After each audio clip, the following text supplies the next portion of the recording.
Let's pray together. Heavenly Father, Divine Mother, friend, beloved God, Jesus Christ, Babaji Krishna, Lahiri Mahasaya, Swami Sri Yukteswar, beloved Guru, Paramhansa Yogananda, saints of all religions, we bow to all of you. Divine Mother, we are thy children, naughty or good, we are thine. Thou must reveal thyself to us. Help us to give thy love to all whom we meet. Om, peace. Amen. Please be seated.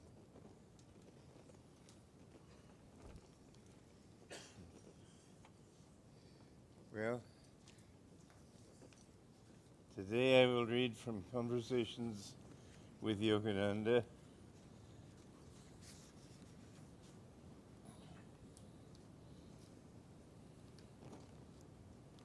What is the difference, asked the professor, between science and religion in the search for truth? True religion, the master replied, is not theology. It is born of deep inner communion with God.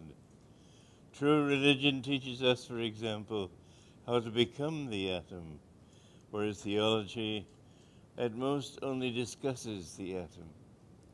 Science studies the nature of the atom outwardly, proving its existence by experimentation. Inner religion, however, goes beyond experimentation to actual experience. It helps one to cognize by direct experience his oneness with the atom at its vital center. Now, in these simple words, we have a very deep teaching. There's been sort of a dance between religion and science for many centuries now. Religion taught people to believe. This was the definition of a Christian. Credo, I believe. And if you look at just plain facts, for example, people used to believe that the world is flat. You go outdoors, you look at it, it looks flat. But on the other hand, if you go out at sea and see a ship approaching from the distance, the first thing you see is its mast. And then gradually the ship all comes up. But obviously there's a curve there that has come up over. The fact is that now we know that the world is not flat but round. Many things people believe were not true just because they believed them. Belief doesn't make for truth. So when Galileo and others came on the scene and said, let's only look into those truths which we can prove, they set science apart from God. They separated it by saying that we can only ask questions relating to movement, mass, weight, such things as you could prove outwardly. And so it set science against religion. And pretty soon, although they began only by saying we can't know whether there's a God or not, science says there is no God. And so there has been this division between science and religion that has lasted for some centuries. Now it's interesting to find that science is beginning to come in the direction of religion. The subtler science of quantum physics and so on are taking people more and more, as Sir James Jean said at the beginning of the last century, or I should say early in the last century, that is beginning to look more and more as if matter is not only energy instead of being solid matter, but that energy is really a manifestation of consciousness. And so religion and science now are beginning to have sort of a dance together. And on the one hand, religion is beginning to think in terms more of how can we experience this truth.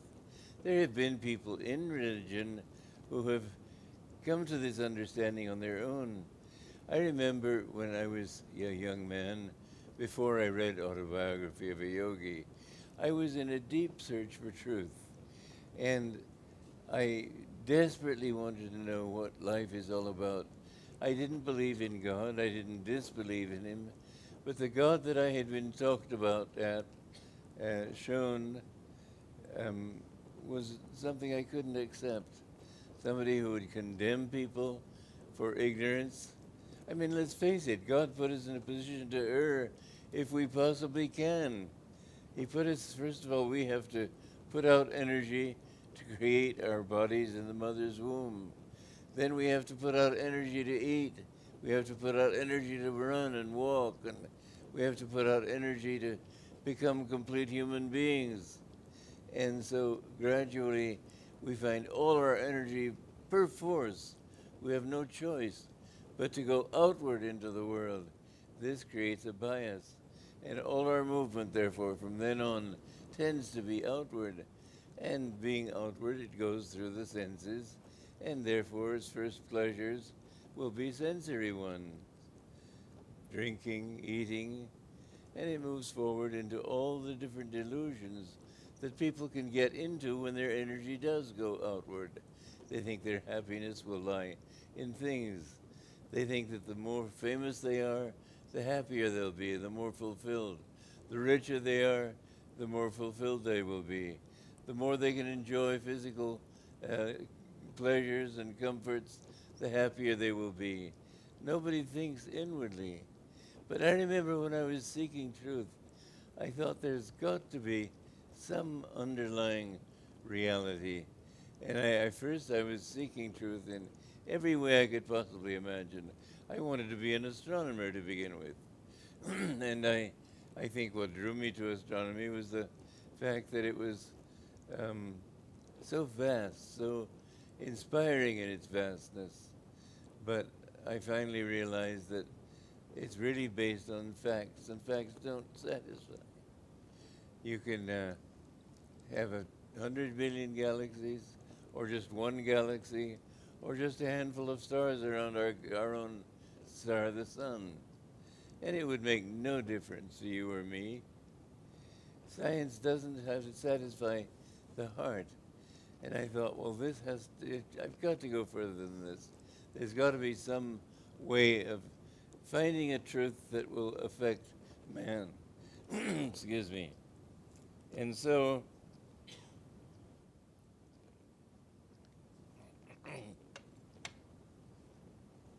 I began seeking through political systems. And I toyed with communism and socialism and thisism and thatism. And I realized that nothing really is going to change us. Systems cannot make people different. And rather, people can abuse systems. Communism, which in the ideal is a beautiful thing, in practice becomes an ugly thing, almost a satanic thing in its total rejection of every high ideal. And so I turned away from scientific or political systems to try to find truth in the arts. And I sought it through music, through painting, through different things. Nothing really satisfied. I wanted to be a playwright and a poet. And I thought, well, how many people's lives have been changed by even somebody so great as Shakespeare? Very few. You go to a play, you come back, you forget about it. It's not enough. And I wanted something that would help all of mankind, help them all to find something that they wanted inside. I early decided that the thing that everybody in the world is really seeking is joy. And these things cannot give you that joy. So I thought, well, maybe it's something wrong with me. I really seriously began to wonder if I was going crazy. How many people, I thought, have asked themselves these questions? And so I thought maybe what I need to do is get out in the country and be with simple country folk and enjoy the beauties of nature, and everything will be beautiful. So I went upstate New York to a little town called Indian Village. And I went out into the forest and looked at the dewdrop on a leaf. And I thought, yes, that's beautiful, but I can't feel it. What's the matter with me? And then I'm like a motor running on one cylinder. And then I found that not only that, but nature also had things like flies, deer flies, all those happy things we experience when we go out into nature. And I realized that this is not enough. It's me that I've got to change. When I mixed with the country folk, I found them just as stupid as the people in the cities, many of them much more so. And so I decided that even if I'm going crazy, I must know what God is. I remember one night I went out into the countryside outside Charleston, South Carolina, where I had gone to study playwriting. And I thought, if there's a God, what must he be? And I thought, well, he can't be a policeman up there or a judge waiting to clap us into prison for succumbing to temptations he himself has thrown at us. That's just not fair. And I thought, no, he can't be a man like that. He has to be consciousness. And I had read that consciousness is a product of the brain.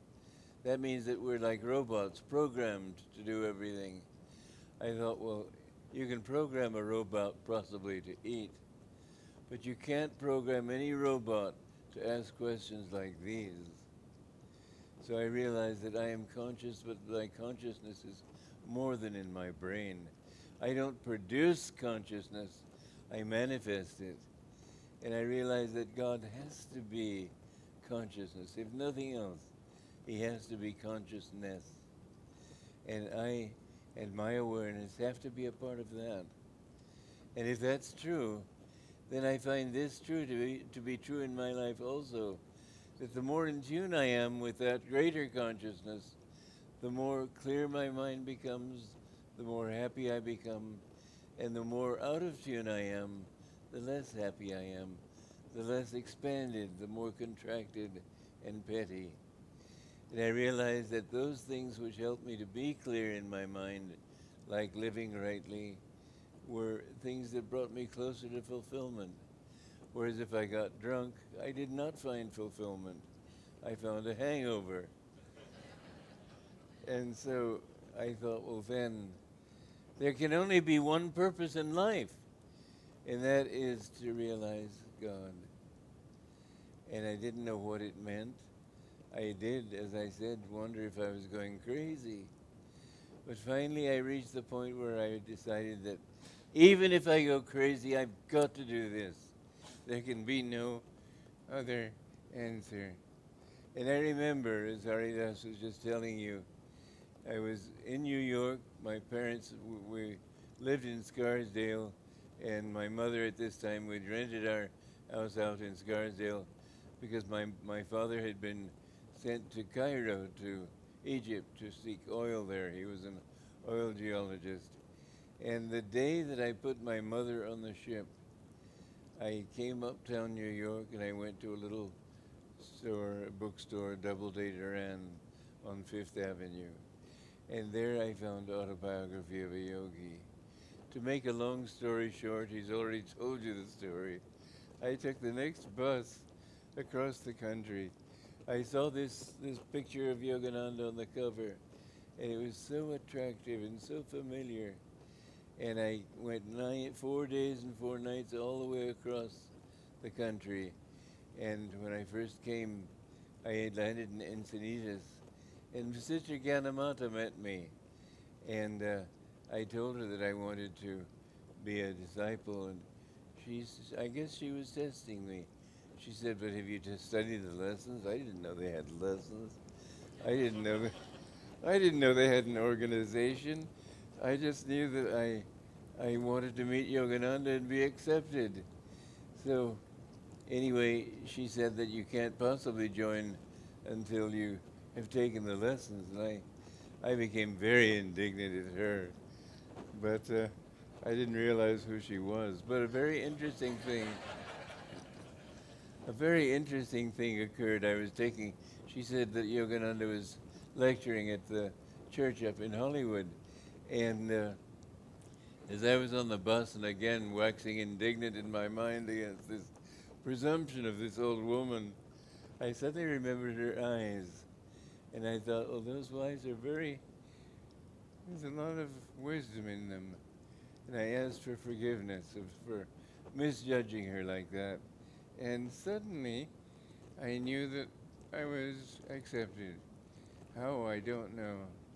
But I came to the church, and they told me that you can't possibly see him. His appointments are booked for 2.5 months. And I thought, first, I can't take the lessons for 4 years.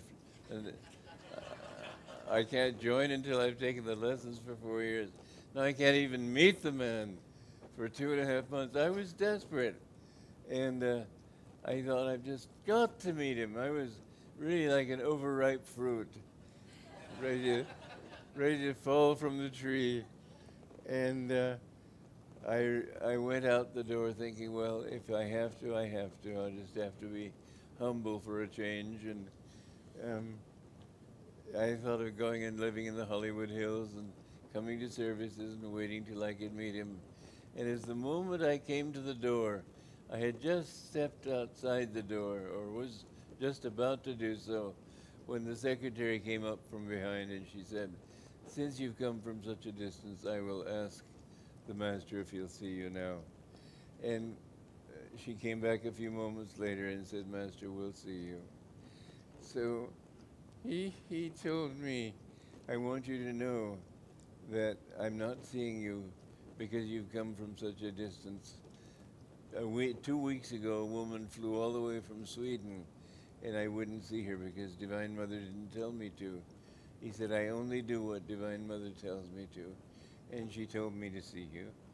That's why I'm seeing you. And so the first words I said to him were, I want to be your disciple.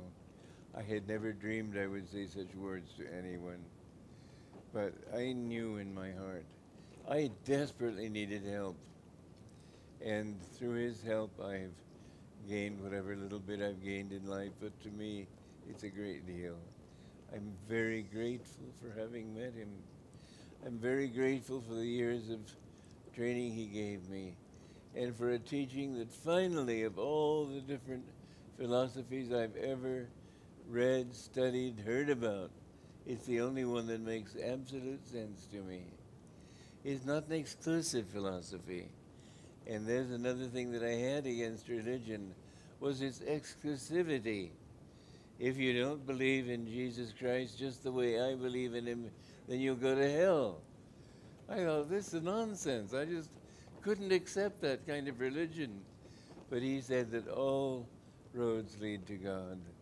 All different beliefs, everything leads finally to that one realization. Now, between that kind of religion and true science, there is no difference. But let's examine science for a moment and ask ourselves, is science really that objective? You know, when Immanuel Velikovsky,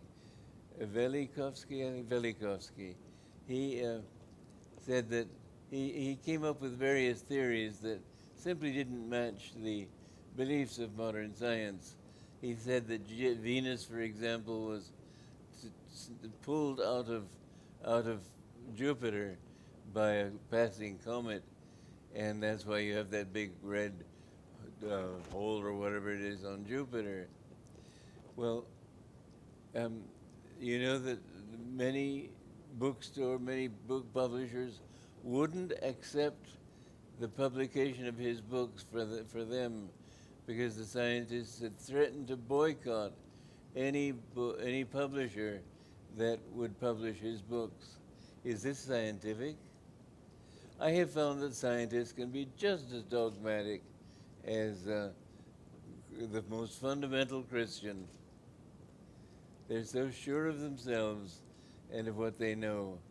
They're so sure that matter is the whole basis of everything. Even though science and, Max Planck, the famous scientist in Germany, said that a new scientific concept or discovery doesn't gain acceptance because it's logical. It gains acceptance because the old guard die off. And the young ones grow up used to the idea.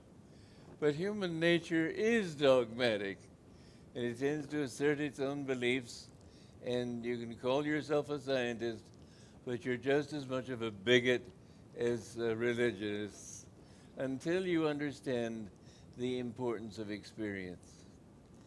Scientists, in fact, are usually more open than most religionists. But it needn't be so, and it isn't so. I've met many religionists who are open to anything that is, whatever is. I remember I was with Anandamayi Ma, who was a great woman saint in India, and I spent a great deal of time with her. She was a great inspiration to me. When I met Master, I always held him in a certain amount of awe. But with her, it was like being with my mother. So I always remained completely loyal to Master, but I had great love for her. Anyway, one time, I was staying in a cave in the Himalayas on the Ganges, and it's called Vashishta Guha, which means this cave where the ancient Rishi Vashishta used to live. And I was wondering to her if it could be that. And after all, over a period of time, the water flows and digs deeper and deeper into the earth, whereas this cave is just almost on the level of the Ganges itself. And I remember saying to her that that's an argument against it. And although there's a strong belief in India that Vashishta did live there, she paused a moment. She said, "Thi kotha bolecho." You said the right words. This is true. Saints are willing to listen to opposing points of view. And I have seen that again and again. Master was open to everything, but yet he already knew so much. He knew everything, really. So the difference between science and religion is simply that science emphasizes experience. And if you can get away from human nature and its dogmatism, science has advanced because of this desire to know from experience. The only thing is that science will never reach a final truth. And every 10 years or so, some basic scientific dogma is put aside in favor of another one. And it will go on and on that way, because it doesn't go to the heart of things. When God created the universe, he didn't do it the way we create things. We create a statue by taking a block of stone, chipping away at it, till finally it takes the form of a human being. But God creates everything from the inside out. He becomes the seed, and the seed becomes the tree.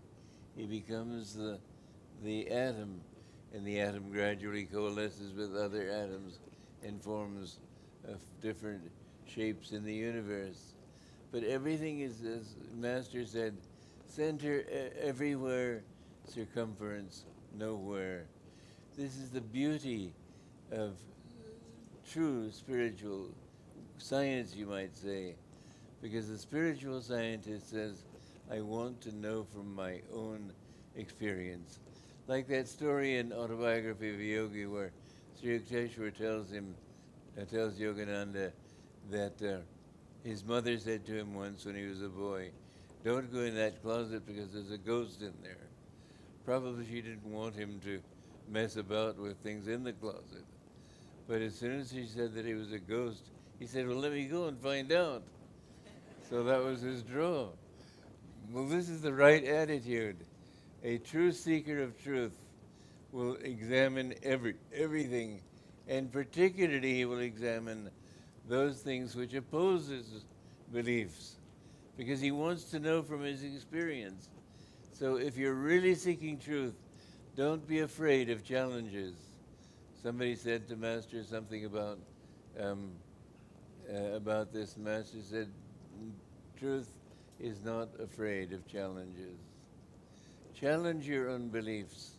Never say that I know this is true until you have experienced it. But the more you feel this knowledge welling up within you, the more you'll come to the point where you know that you are this truth. You'll find that behind every atom there is consciousness. An amazing thing Master used to say is that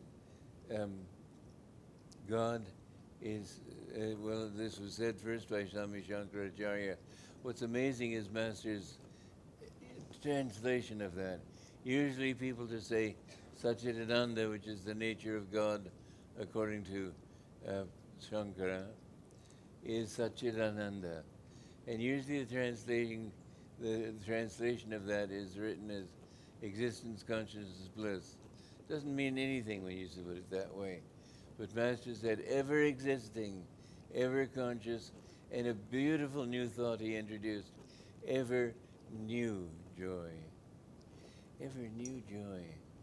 How can joy be ever new? He said that every atom is dowered with individuality.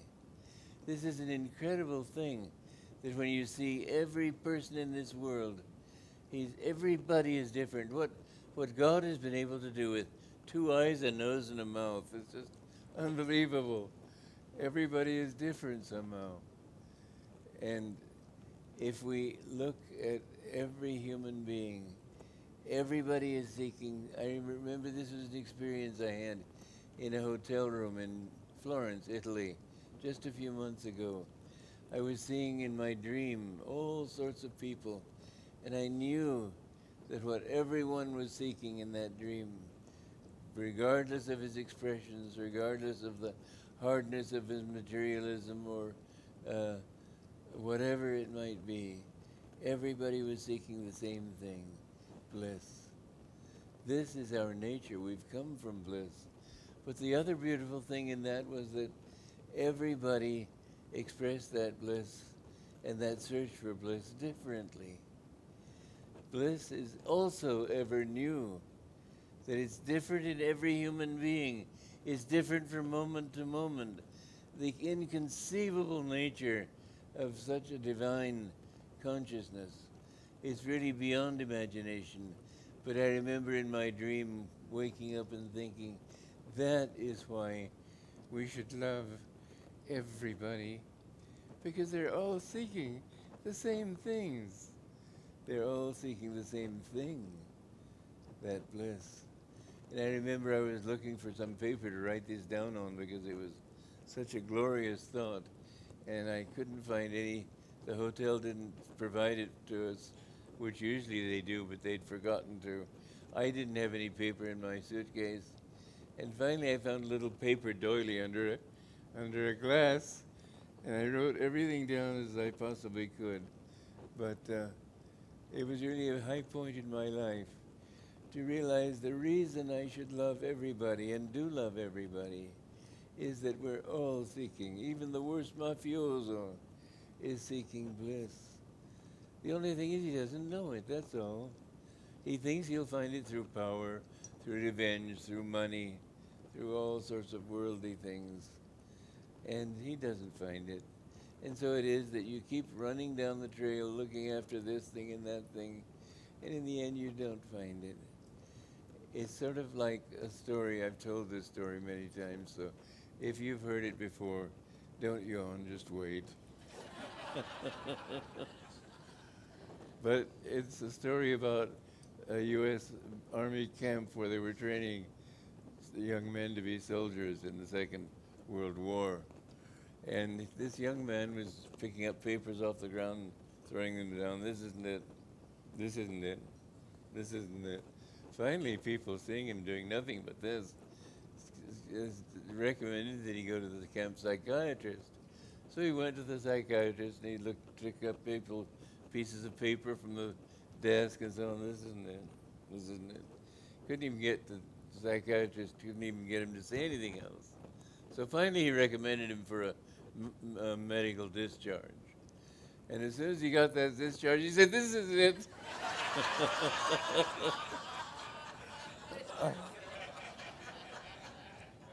And so we go around in this world thinking we'll find it through sex, through power, through money, through fame, through all the things that people look for, and they find that they don't get what they want. It isn't what they wanted. Once you have it, it suddenly turns to ashes. And all that beautiful gold that you pick up, it suddenly turns to ashes. Nothing gives you what you want. And so it is that it's important and, in fact, essential to believe in reincarnation, because nobody could achieve freedom even from one bad habit in just one lifetime. It takes a long time. But over many, many, many incarnations, how many? Well, I almost tremble to say so, but maybe days of Brahma, because you come into this world, and it says in the Gita and also in the Rubayat, which is a great scripture, incidentally. It is not just a love poem. It's all symbolic. But Yogananda wrote a wonderful explanation of that, and I put it out in book form. I edited it, and it's called the Rubayat Explained by Paramhansa Yogananda. But in both that and in the Bhagavad Gita, it says that when people in this world is created, when the universe is created, all these souls are thrown out. And at the end of a day of Brahma, which lasts for some billions of years, most souls go back into the quiescent state and then come out again in another day of Brahma. And how long it takes. You know, to reach the human level takes 5 to 8 million lives. But once you've reached the human level, then, until that point, you're pushed upward. But once you reach the human level, you have the free will to go forward or backward. And you can go backward as far as you want to if you do the wrong things. People can go back even, this is something that horrified me when I first read it, but Master said, even to the level of a germ. Just think of the pain of having reached a level of high awareness and then being stuck in that tiny, tiny, ignorant body of a germ. Yet it happens sometimes. It's a frightening journey we're on, in the sense that if you make mistakes, you can make them as long as you want and go as far down as you want. And it's not that you remember having been Joe Green, but you remember that you were more than this. And the sense of suffering at that stage is not very pleasant. Yeah, there's plenty to frighten you into seeking God too. But the truth is that once you do find Him, once you've thrown away your last bit of paper and found the one that you were looking for, then you feel such fulfillment, such a thrill. No one who has ever sought God has ever said, what a scam. They've always said it was worth every moment of it to find this bliss. It's so absolute, so complete, so all-embracing. When, you know, if it weren't for the existence of saints in this world, of great masters who have come here to help us to get up there and be with them, if it weren't for them, it would look like an absolutely hopeless task. But we know from their experience, and we know from our own, because the more we turn in that direction, the more we feel blissful in ourselves too. But in the end, when you finally reach that level of absolute freedom, and you can reach it in this lifetime, it's not a difficult thing to reach. I'm saying that tongue-in-cheek in a sense, because of course it takes all the strength you've got. And yet, once you realize what the gain is, your little strength is a very small thing compared to that. You can do it in this lifetime if you really put your mind to it. But once I asked Master, have I been your disciple for thousands of years? He answered, it's been a long time, that's all I'll say. And I didn't want to think I was the only laggard. So I said, well, sir, does it always take so long? He said, oh, yes. Desires for name and fame and this and that take them away again and again. And I suppose that he mentioned name and fame because those were my problems. Maybe I wanted name and fame, I don't know. But nonetheless, we've all had something to fight. And when we realize that the only thing worth seeking is his pleasure, his acceptance. I've never been nervous as a lecturer because first of all, I felt people don't know much anyway. So what does their good opinion of me matter? But at the same time, I felt that I want to give. I don't care what they think of me. I want to give to them. In that attitude, you don't worry about what people think of you. So the more you share with people, always your attitude should be one of giving, of sharing, not thinking in terms of what's in it for me, like that rat in the Charlotte's Web movie, what's in it for me, Charlotte? Well, you don't want to think that way anymore. Think rather, what can I give to people? How can I make them happy too?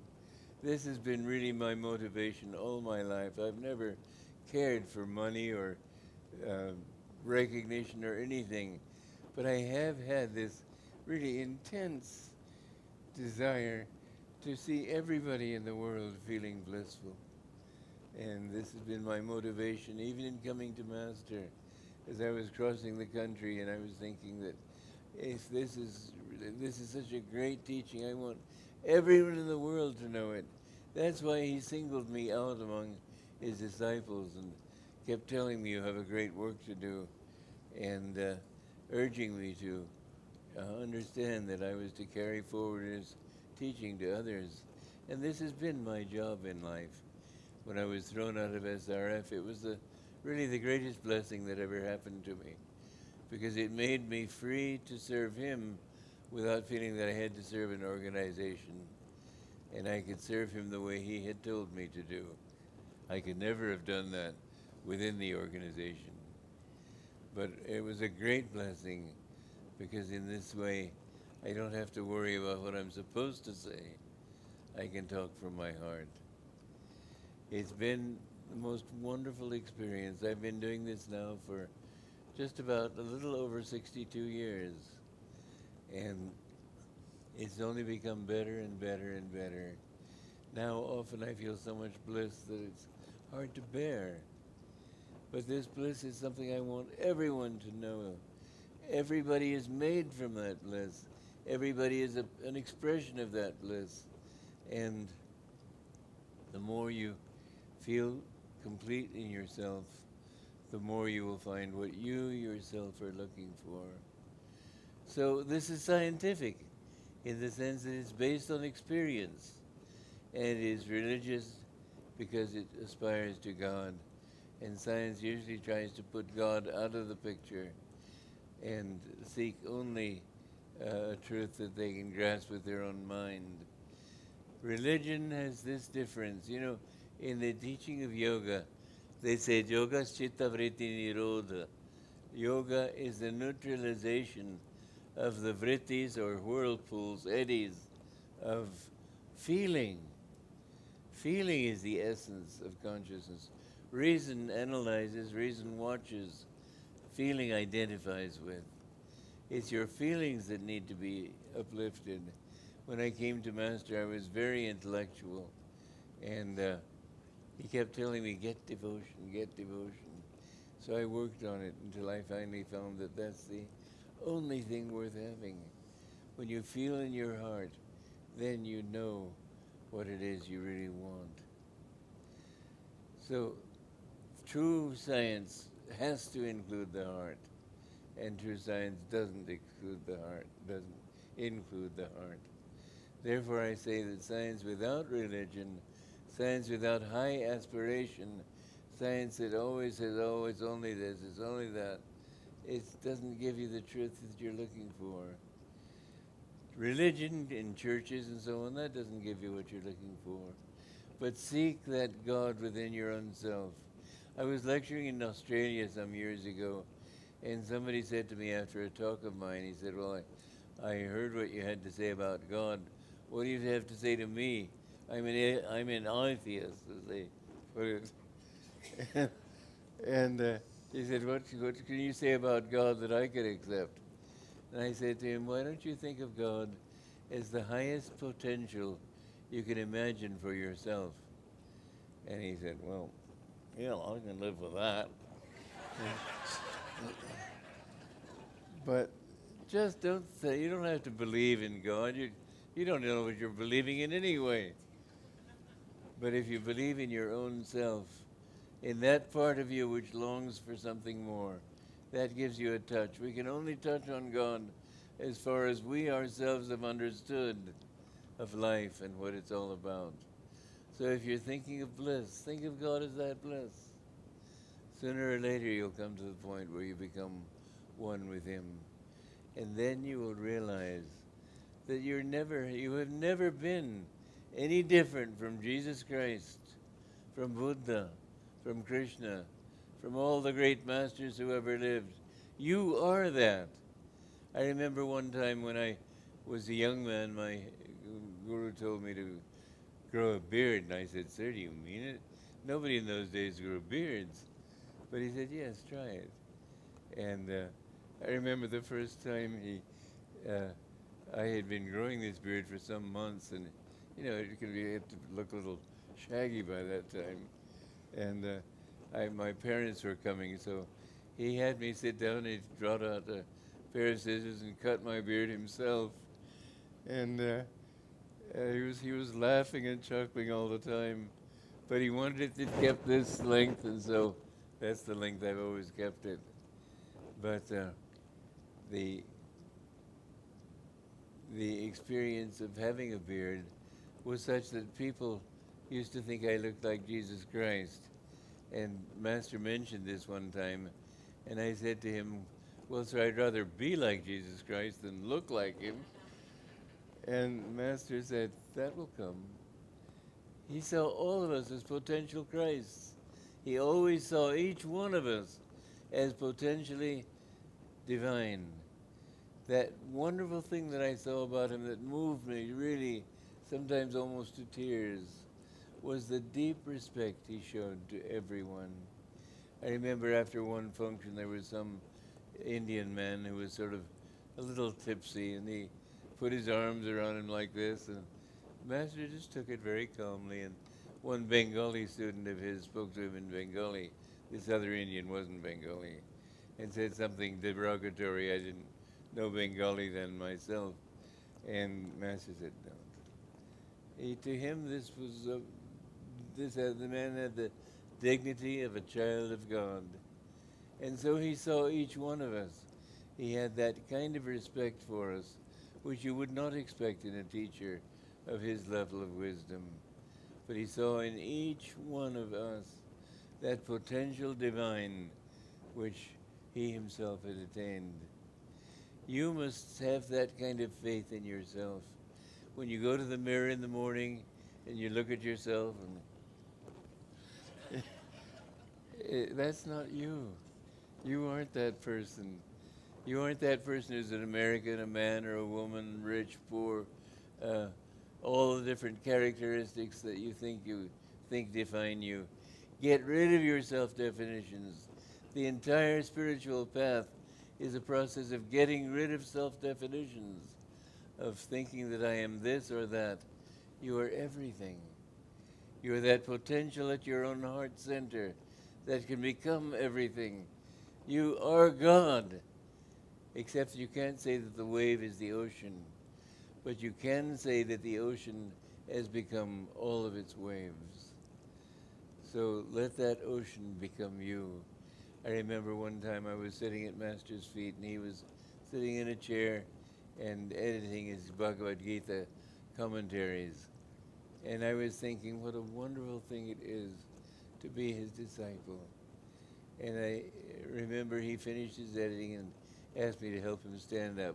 Then he looked at me just about this close to me, deeply in the eyes, and he said, just a bulge of the ocean. That's all he was. He wanted me to see him not as Yogananda, but as an expression of God. And that is why I loved him, because I love God. And that's why I love God, because I loved him. He came to help us to see who we are in our own potential. When you've reached that, you go beyond science, you go beyond religion, you come into wisdom, which is the culmination of all truth-seeking. The more you have of that, the more you have of what you yourself most deeply want. So, I would like to ask if you have questions. And because I'm deaf as a post, Jyotish will have to help you with, help me, I should say, by answering your questions. So please ask any questions you have. Yes. Yes. Yeah. Yeah, do stand when you ask a question. Okay, yeah. Now mic is open.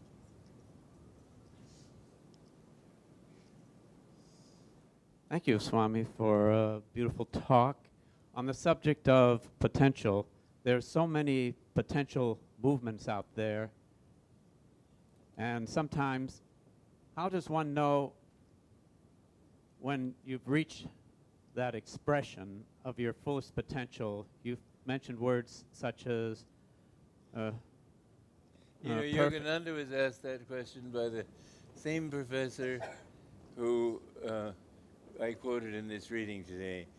And he said, is there any end to evolution? Master's answer was beautiful. He said, no end. You go on until you achieve endlessness. It embraces everything. Mm-hmm. And how do you know it? Well, there's nothing more to know when you know that. I see. If sometimes I may feel a little guilty that I'm not there yet. How does one handle any internal feelings like that? And as much as that's a feeling all of us have, I think we can say that you have to assume that you're not perfect until you stop asking that question.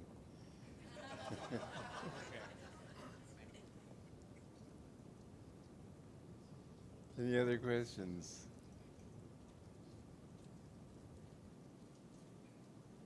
Hi. Is this on? While I was listening to your talk, I was feeling very, very connected and very peaceful and very calm, as if I was. While he was listening to your talk, he was feeling very connected and very peaceful and very calm. I'm grateful. And very, I don't feel that way very often. So what's the quickest way that I can, when I'm not around you, when I'm not listening to you, helping me feel this way, connected to like almost everybody in this room and everybody in this planet. When I'm not around you, how can I feel this connected to everything? He doesn't feel that way when he's not around you. So what's the quickest way to feel that all the time, even when he isn't around you? Well, it wouldn't hurt to think of when you are around me. I pray always that people not get my talks only with their minds, but get them with their hearts. So I'm glad that you do feel that. But the main thing is that you have to understand that you are that. And the more that you live in inner peace, the more you will achieve that. The way is by meditation. Prayer is talking to God. Meditation is listening for His answer. And the more you listen, the more you begin to feel Him talking to you and through you. So this comes by not only just sitting silent, but certain techniques help you to it. The purpose of yoga techniques is not to force God to come to you. Many people make that mistake. What it does is you've got the sunlight on the side of a building, and the rooms, some of the rooms have their curtains drawn shut. The sunlight is always there. Your job is to open those curtains. So yoga helps to calm your mind so that you can listen. You can't listen if you close your eyes, try to meditate, and let your mind go chattering on. Kriya Yoga is a fantastic technique, partly because it really deals with the science of inner awakening. When you seek truth, when you go to higher states of consciousness, there's actually a level in your own body where the energy becomes centered. I remember once, many years ago, I was just a young man on the path, and I fell into a deep mood one day. And as long as I was in this mood, all my thoughts kept supporting that mood, supporting why I should be in a mood. And so I asked my mental citizens, do you like being in this mood? And they said, no, we don't like it. So I said, well, boys, what are we going to do about it? And so they all said, well, let's try changing our level of consciousness. So I sat down and meditated and put my mind here. And this is a center for concentration. You know, whenever you think deeply, you tend to knit your eyebrows. So putting my mind here, 5 minutes was all it took. I suddenly found myself on a different level, and all my thoughts were positive. So it always depends on your level of consciousness. This is where yoga makes a science of these things. As your mind goes down, it goes into darkness. As the mind comes up, it goes toward light. And yoga techniques, and Kriya Yoga especially, help to bring that consciousness up from the body awareness to enlightenment, which comes when your consciousness is centered here. And then from this center, when you can open this up, then you go to the top of the head, which is known in yoga as the Sahasrara. But Yogananda said that there have not been saints in the West compared to those great yogis, because they knew how to get there. Most saints, it's sort of like a hose. You've got water going through the hose. If you turn it on too quickly, the hose will thrash about and maybe even break the sides of it. And so many Christian saints have had to go through intense suffering because they didn't know what they had to do. And that greater energy that came in as they meditated. I remember the story of this one saint who was feeling such heat all over his body, he jumped into a pool and the whole pool evaporated from that heat. Well, these are things that saints have to go through if they don't know where that huge energy coming from God goes. So there are two things to do with a hose. One is if the pressure is too strong, straighten the hose out. Then the water won't break through the sides. And the other is to turn on the tap. Well, God turns on the tap, but we have to straighten out the hose. And that's the part of yoga that yoga plays. Kriya Yoga is particularly a great technique because it helps in this upward flow, helps to straighten that hose. And I won't go into detail right now, but if you want to achieve these things, yoga is a very helpful thing, not Hatha Yoga, not the positions of yoga. They're superficial, they're helpful, but not essential. Meditation is essential, okay? Any other questions?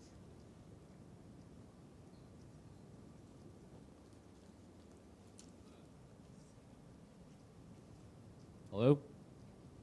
Oh, hi. Good morning, Swamiji. Thank you for sharing.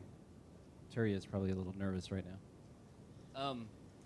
You mentioned talking about that you couldn't believe in a concept of a religion where that a god would put someone in hell because of their beliefs and the feeble mind.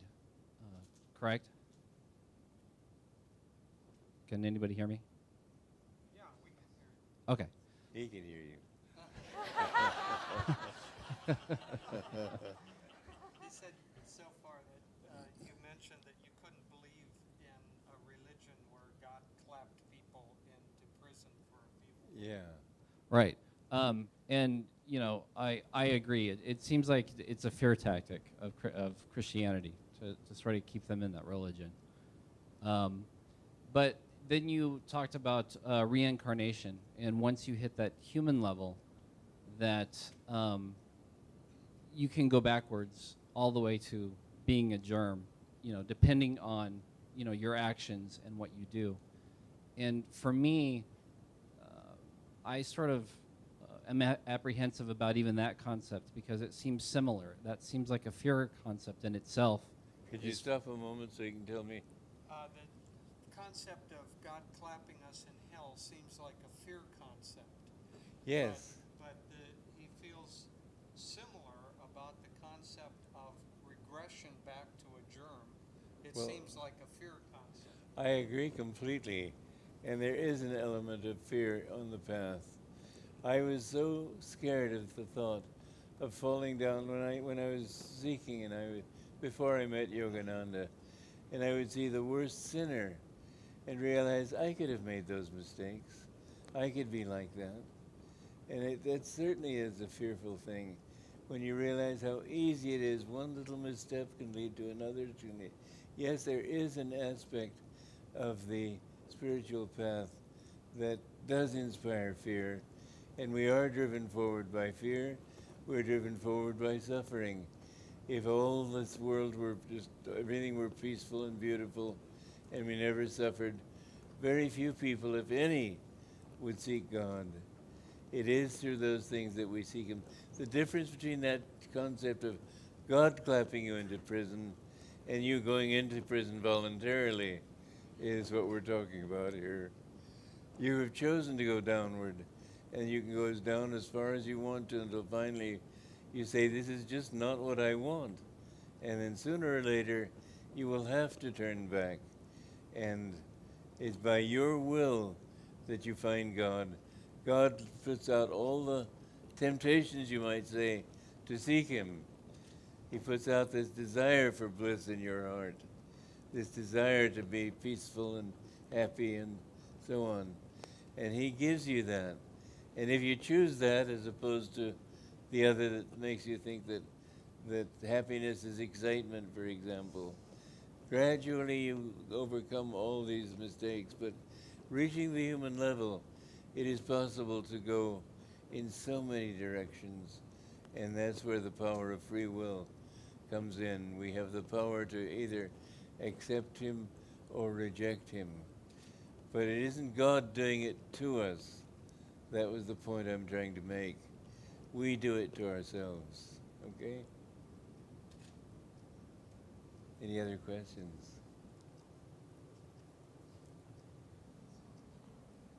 Hello. Swamiji, there's a gentleman online that would like to know how to come to terms with the death of a teenage son. He understands it intellectually, but wants to know how to heal emotionally. There's a gentleman online, that's Dharma Devi, asking on behalf of this gentleman, how to come to grips with the death of a teenage son. He understands it intellectually, but how to do that emotionally. Really, you can't do it easily emotionally. Of course you can't. It's necessary, however, to understand some things intellectually first. The truth is that boy came in with that karma, and we all come in with different karmas. You know, it's strange, but I got a prophecy in India many years ago saying that there was a danger of premature death. And it's true that 3 times in my life I came close to just dying suddenly like that. It was my karma. But I was out in the desert at 29 Palms and walking back to the ashram I was living in then. And suddenly a flock of crows flew around my head. And I thought, this can't be a good omen. And 2 days later, when I went to make up my bed to go back to Los Angeles, I found a squashed black widow spider between the sheets. So that was one time I could have easily been killed, but there was Guru's grace there, which kept my life going. Another time I was in Puri and setting up a microphone for a lecture, and Dayamata was supposed to be talking. And all of a sudden this current went right through my body, lifted me off the ground. I couldn't have let go of this because it tightens your hands, your muscles. But in that split instant, the fuse blew. And again, it took half an hour to find another fuse, but at least my life was spared. And the third time I bought a lambretta, in Italy and took that to India. And when I unpacked it, I had it there and I turned the key on, not realizing it was in gear. And here I was sitting on this thing, and suddenly it took off like that toward a brick wall. It was a brick enclosed courtyard. And I managed to figure out in that split second how to get into neutral and put the brake on. I stopped that close to the wall. So 3 times in my life I could easily have been killed. It was my karma to be killed, perhaps. I mean, it must have been. But I had that divine grace that prevented it. So it says in the Bhagavad Gita, a little bit of the practice of this religion will free you from dire fears and colossal sufferings. It was a truth that, in my case, this worked out to be true. But it is true that we do have that karma. What causes it, we don't know. One thing you must always keep in mind, and that is that you will maybe lose the sun, but he won't lose you. He's conscious. There's no such thing as death. Once you've passed beyond the portals, you know you're still as conscious as ever, oftentimes more so. So try, instead of merely weeping and lamenting, try to contact his soul. You can do so.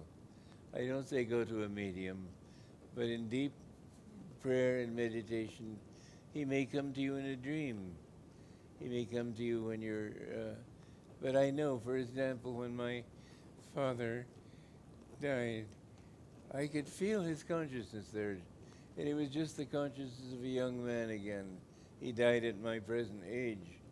But it was the consciousness of that I had known when I was a child, and full of energy and enthusiasm for life and so on. So really there is no such thing as death. There's an appearance of it only. But what you lose is the body. The consciousness remains always there. And you put on garment after garment, but you're always alive. So yes, of course it's a great pain to lose your son. But it helps intellectually, yes. But in that intellectual help, you come to the point also where you begin to learn to accept. Without the intellectual start, you won't be able to accept. But to accept that this is God's will. And instead of lamenting him, which can hold him back, the soul is held back by the tears of the people it's left behind. But if you just bless him and try to help him in his onward journey, the more you give rather than taking, the more you feel free. So by giving love and wanting to help him, you'll gain, whereas by lamenting his death, although it's a difficult decision to make, but be grateful for his sake. He's met what he has to do. He is your son still. He will always be united with you if there is that bond of love now. Okay? Any other questions? Me? I have a question on the subject of reincarnation. Could you stand? He is standing, he's in the light. Okay. Okay. Okay, I'll start again. My question is on the subject of reincarnation. And I want to know if during a human experience, if a person travels to a place where they maybe had a previous lifetime, would they feel anything? You know, we do have places that we feel at home. It's strange. I went to the island of Bali many years ago in 1958. And when I saw the barong dance there, I thought, I know this. It seemed very familiar. So we do tend to be drawn to places that we feel an attraction for, but we're not allowed to go only to that place. As Master put it, and I must say I was not pleased with his explanation, he said, otherwise we might find out too soon. And I thought, well, that's not fair of God to... But he wants us to seek him because we want him to. We want him, not because circumstances force us to recognize that there's no other reality. It's really a game. All I can offer you for consolation is that what I've said before, nobody who's ever found him has ever said what a scam. They've always said it was worth every minute. But yes, you are drawn to such places. And when you travel, you may find that certain places like that thing in Bali, you just know that you've been there before. And that déjà vu, people think of it as something sort of coincidental. It's more than coincidence. Okay? Did you have a further question? Thank you very much. Okay. There's a question up here in front. Yes. I don't need the microphone unless you. I'd like to say thank you very much. You answered all of my questions. I am Kathleen. My daughter died in '09. Just a moment. Thank you. My daughter passed away in '09, and I've been grieving, and I am totally on board with learning everything intellectual and emotional to let her go on her journey and honor her karma, you know. He What are you wants saying? Her daughter died last year, and she's totally on board with trying to learn everything, both intellectually and emotionally, to let her go on in her journey. And bless her. Pray for her. I do, And? and I will more now that you spoke today to that. But part of me that is a recovering Catholic, and How what? She's a recovering Catholic. right, and so I'm willing to grow spiritually, and that the infantile, fearful part of me wants to hang on to the concept of heaven. I'm willing to let go of the hell part, you know. You know, when we love people, we can't help thinking of them with love. Just try to turn your love in a positive way. Say, yes, I miss you, but I want you. Be genuine. Be true to yourself.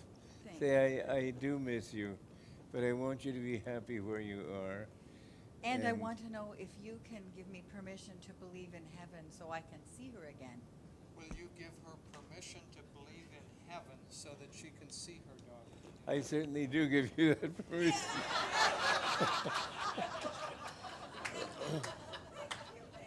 You know, in one of the first prophecies that I had in India that were written long, long, long ago, but I won't go into that now, but it said that I spent a lifetime of 700 years in the astral world. And I have to say that that world, in a sense, has always been more real to me than this world. So, certainly, I do believe in heaven. And I believe that hell also exists, but only in a temporary state. No one is ever condemned to hell for all eternity. That would be unthinkable. Yogananda told this story of one time he was visiting some fundamentalist Christian, and the Christian said, "We're all sinners, we're all doomed to hell." And Master prayed, and he said, "You have a son, don't you, who's giving you a problem?" "Oh, if you only knew." He said, "Well, he drinks, doesn't he?" "Oh, my God, does he ever drink?" And Master said, "Well, I have a cure for this." And the man said, "Well, any cure you can give me, I'll be so grateful." He said, "Do you have an oven?" "Oh, wait a minute." He said, "What are you getting into?" He said, "No, just I'm offering you a cure, don't worry." He said, "Does it have a big door?" "Yes." He said, "Well, next time your son comes home drunk, strap him up his arms, push him in the oven. What are you saying to me, my own child? I wouldn't dream of it." And Master said, if you would not treat your own son, who deserves punishment, to that kind of punishment, how can you imagine that God would do that? So yes, you can visualize your daughter in heaven. Not only that, but the more you send her joy and love, the more she will be attracted to that region. Okay, well, one more question, I think, is all we have time for. Hi, good morning, Swami Ji. Okay. I thought it was going to be a strange question for me to ask, but have the courage to. Talking about reincarnation, I understand what samsara is, and if you don't learn your karmic lessons, you move on. But what about the spirits that seem, the evidence that seems to show that there are still angry spirits here, or ghosts? What happens to them? Do they? She understands about reincarnation and samsaras and that you move on. But her question is, what about spirits or ghosts that remain here? You know, there's some people when they die, this world is so real to them that they stay on this level. Energy is directed by thought and willpower. And if that energy goes back to this world, there are such things as ghosts. Don't worry, most of them are benign. But I remember one time I was new on the path, and I'd never heard of any of this sort of thing. And it was absolutely fascinating to me. When I heard about disincarnate spirits, I thought, well, I'd like to know about this. And I still remember a dream I had. I was at a party, and then I said, it's time for me to meet a disincarnate spirit. And I remember leaving the party and entering a room. I can still see the floorboards. It was a barren room. I went and stood in the middle of the room, and I said, all right, let me experience this. What is it all about? Suddenly I felt this, I heard this sound of Om, a very ugly aspect of Om, a lower aspect. And I felt my body sort of waving, sort of going into sort of a strange state. And I found myself being sucked out the window. And I tried to fight it, and I realized this was a very strong force. I needed help, so I said, Master! And suddenly I woke up. And I asked him about it later. He said, yes, that was true. But if you cling to God, He will give you the power to free yourself from those things. But there are such souls as want to come back by shortcut into the human body. And they hang around bars and nightclubs and places where people sort of deliberately make themselves less conscious with alcohol. They hang around places where people are more open to that. But sometimes you will find people commit murder, for example, not because they did it, but some entity did it through them. You must realize possession is a reality. Ghosts are a reality. All these things you read about. But I would say don't dwell on that, because you attract what you dwell on. So try to think in terms of angels and high beings and God. Okay? Well, I think that's all the time we have for questions now. Thank you so much for coming. I'm very pleased to have been here.